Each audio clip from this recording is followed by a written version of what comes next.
Kahunga kaya ang tinutukoy ng artikulong bandera na mag-asawang sikat na artista ang aktor at aktres na ito na di umano ay balak ng lisanin ng showbiz at pati na rin ang Pilipinas dahil nais na nga na mag-settle ng mag-asawa kasama ang kanilang mga anak sa ibang bansa.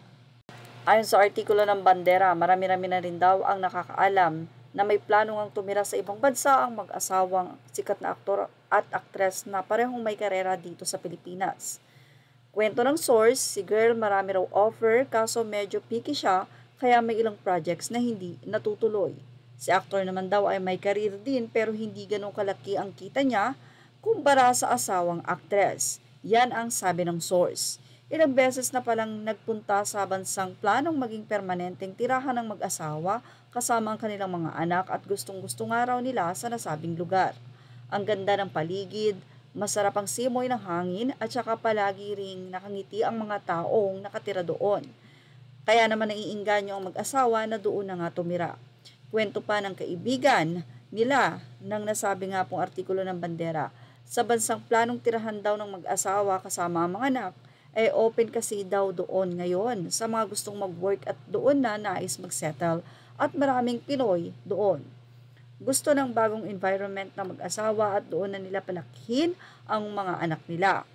Sa pagkakaalam namin ay maraming ipon ng mag-asawa kaya kahit hindi na nga daw tumanggap ng projects, ang babae at ang lalaki ay mabubuhay naman sila ng maayos. Pero syempre, kung laging palabas daw ang pera, ay mauubos din ito. Tila nahulaan naman ng ilang netizen ang sinasabi ng blind item. Ito ba ay ang mag-asawang si Dennis Trillo at Jeneline Mercado? Kamakailan lamang ay nag-viral ang hindi pagkasama ni Jeneline Mercado sa GMA Station ID, pero ang asawa niya ay nandoon. Ito ba ay dahil nga marami daw na project ang inaalok kay Jeneline, pero picky ito. Focus kasi ngayon si Jeneline Mercado sa pag-aalaga sa kanyang mga anak. At actually, ipinopost din ni Jeneline Mercado ang ilan sa mga business na nais nila.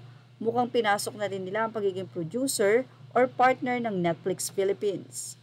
Pero conflict din naman ito dahil kamakailan lamang din ay nag-post ang mag-asawa sa kanilang breakdown dahil may bagong ang nabiling lote ang dalawa at ito ay malaki na doon nga itatayo ang kanilang dream house.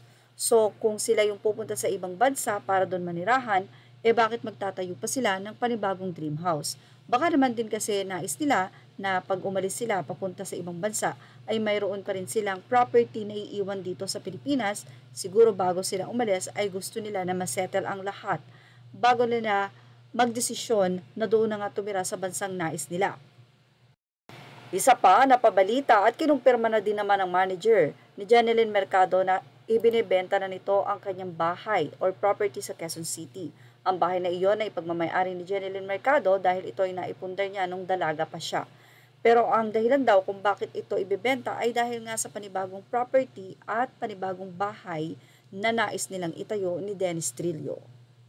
Sa palagay niyo ba ay si Dennis at si Jeneline nga ang nais nang umalis ng showbiz at manirahan na sa ibang bansa?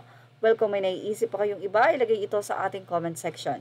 And thank you for watching. Images are all credit to the rightful owners.